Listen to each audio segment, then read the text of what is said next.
Hello friends, नमस्ते, good morning. कैसे हैं आप सभी लोग। मैं डॉक्टर संगीता स्वागत करती हूं आप सभी लोगों का हमारे YouTube channel RS women's health पर। फ्रेंड्स, पिछले वीडियो में हमने जाना था कि प्रेगनेंसी के चौथे हफ्ते में हमारे बॉडी में क्या बदलाव होते हैं और हमारे बेबी में क्या बदलाव होते हैं। इसके बारे में हमने डिटेल में बात की थी। तो चलिए आज के इस वीडियो में हम जानेंगे कि प्रेगनेंसी के 5वें हफ्ते में हमारे बॉडी में क्या बदलाव होते हैं और हमारे बेबी में क्या बदलाव होते हैं। इस हफ्ते हमें अपनी कैसे केयर करनी है, इसके बारे में आज हम डिस्कस करेंगे। तो चलिए शुरू करते हैं। अभी तक आपने अपना प्रेगनेंसी टेस्ट कर लिया होगा और ये प्रेगनेंसी टेस्ट आपका पॉजिटिव आ चुका होगा। जिन महिलाओं के ओवुलेशन लेट होता है और जिन महिलाओं के पीरियड्स इरेगुलर होते हैं, उनका भी प्रेगनेंसी टेस्ट 5वें हफ्ते के लास्ट चरण तक पॉजिटिव आ जाता है। और मैं आशा करती हूँ कि आपने अपने डॉक्टर से कंसल्ट कर लिया होगा। अगर अभी तक आपने अपने डॉक्टर से कंसल्ट नहीं किया है तो आप जल्द से जल्द अपने डॉक्टर से कंसल्ट ज़रूर कर लीजिए।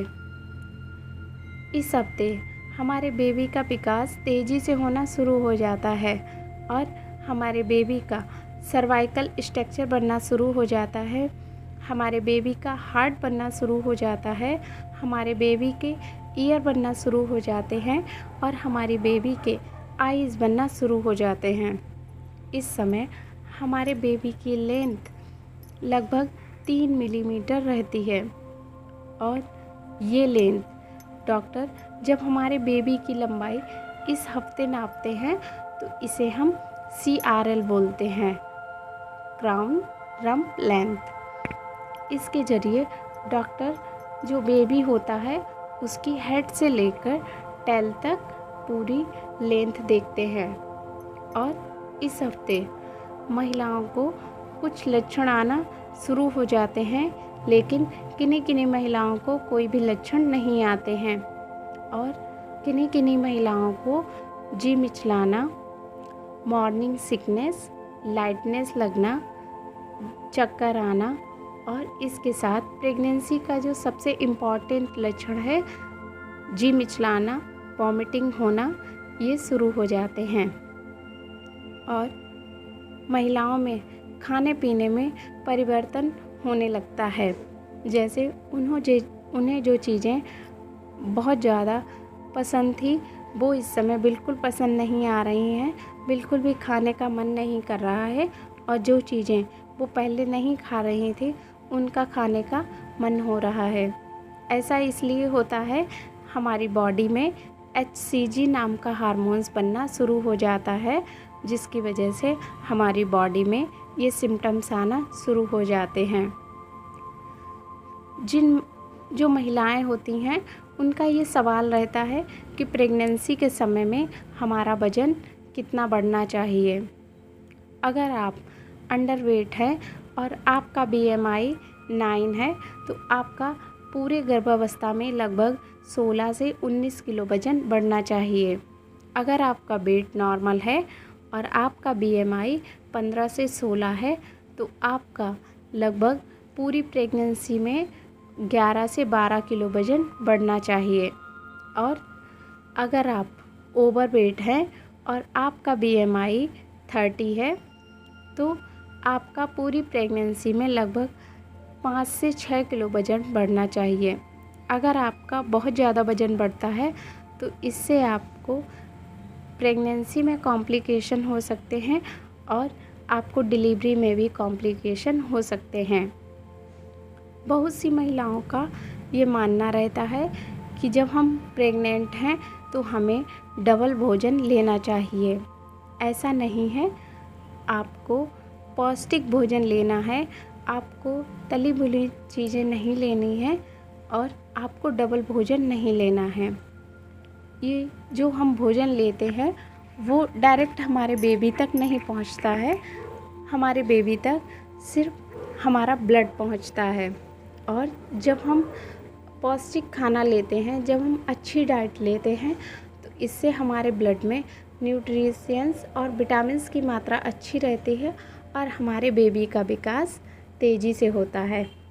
ऐसा होता है कि शुरुआती के 3 महीने में आपका वज़न घट सकता है, लेकिन इसका मतलब ये नहीं है कि आपके बेबी का भी वज़न घट रहा है या फिर आपके बेबी का विकास नहीं हो रहा है। शुरुआती के 3 महीनों में आपके बेबी का विकास बहुत तेज़ी से होता है और इसके साथ हमें लगभग 5 महीने तक जितना हम अपनी डाइट में खाना ले रहे थे हमें उतना ही लेना चाहिए। 5 महीने के बाद में हमें 300 कैलोरी एक्स्ट्रा लेने की ज़रूरत होती है। ये हम अपने खाने में प्रोटीन्स विटामिन्स की मात्रा बढ़ाकर 300 कैलोरी आराम से ले सकते हैं। और आपको अपने डॉक्टर से ज़रूर मिलना चाहिए। डॉक्टर आपका कुछ ब्लड टेस्ट करवाते हैं, यूरिन टेस्ट करवाते हैं और आपकी एक सोनोग्राफी भी करवाते हैं। ये सोनोग्राफी डॉक्टर इसलिए करवाते हैं कि आपका जो बेबी है उसका विकास पूरी तरीके से हो रहा है या नहीं हो रहा है। आपका जो बेबी है वो बच्चेदानी में है या फिर ट्यूब में है। ये सारी चीज़ें जानने के लिए डॉक्टर आपका एक अल्ट्रासाउंड करवा सकते हैं और आपकी बॉडी में हीमोग्लोबिन की मात्रा देखने के लिए, आपकी बॉडी में मल्टीविटामिन्स न्यूट्रिशंस की मात्रा देखने के लिए आपके कुछ और टेस्ट भी करवा सकते हैं। इसके साथ अगर आपको कोई फैमिली हिस्ट्री है, आपके फैमिली में किसी को पहले से कोई बीमारी रही है, तो इसके बारे में आपको अपने डॉक्टर को ज़रूर बताना है। अगर आप पहले से कोई मेडिसिन ले रहे हैं या आपको थायराइड है, आपको ब्लड प्रेशर है, आपको डायबिटीज़ है, तो इसके बारे में भी आपको डॉक्टर को तुरंत बताना है। अगर आपका पहले बेबी जो फर्स्ट डिलीवरी में जो बेबी हुआ था उसको डाउन सिंड्रोम है या फिर उसको कोई डिजीज़ है, तो इसके बारे में भी डॉक्टर को आपको ज़रूर बताना है। और इसके साथ अगर आपकी एज ज़्यादा है तो भी आपको डॉक्टर को बताना है। अगर आपकी प्रेगनेंसी दवाइयों के ज़रिए रुकी है तो भी आपको अपने डॉक्टर को ज़रूर इन्फॉर्म करना है। इससे डॉक्टर आपकी दवाइयाँ कुछ बदल देंगे और आपके सारे टेस्ट होने के बाद में आपकी कुछ दवाइयाँ घटा सकते हैं या फिर बढ़ा सकते हैं। अगर आपकी फैमिली में कोई मेडिकल हिस्ट्री है जिसमें फैमिली के किसी भी मेंबर को कोई बीमारी हुई है, तो इसके लिए डॉक्टर आपके 9वें हफ्ते में एक ब्लड टेस्ट करवा सकते हैं जिसे हम NIPT बोलते हैं। ये टेस्ट आपका डॉक्टर इसलिए करवाते हैं कि इसके ज़रिए जो बेबी है उसमें आने वाले समय में क्रोमोसोम डिफेक्ट रहेगा या नहीं रहेगा, इसके लिए डॉक्टर आपका NIPT टेस्ट करवाते हैं। ये टेस्ट 9वें हफ्ते में होता है। इसे हम नॉन इन्वेजिव प्रीनेटल टेस्ट बोलते हैं। और इसके साथ अगर आपको आपके बेबी में कोई क्रोमोसोम डिफेक्ट है तो इसके लिए डॉक्टर आपको मेडिसिन प्रिस्क्राइब कर सकते हैं। आपको अपना अच्छे से ख्याल रखना है और आपको अपने रूटीन के सभी काम करने हैं।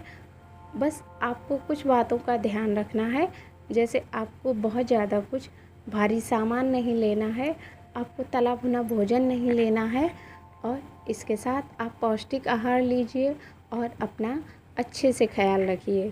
तो दोस्तों, आशा करती हूँ कि आपको यह हमारा वीडियो पसंद आया होगा और वीडियो अगर पसंद आया है तो लाइक करें, शेयर करें और हमारे चैनल को सब्सक्राइब करना ना भूलें। आगे मिलती हूँ एक नए वीडियो के साथ में और एक नई नॉलेज के साथ में। तब तक के लिए बस इतना ही।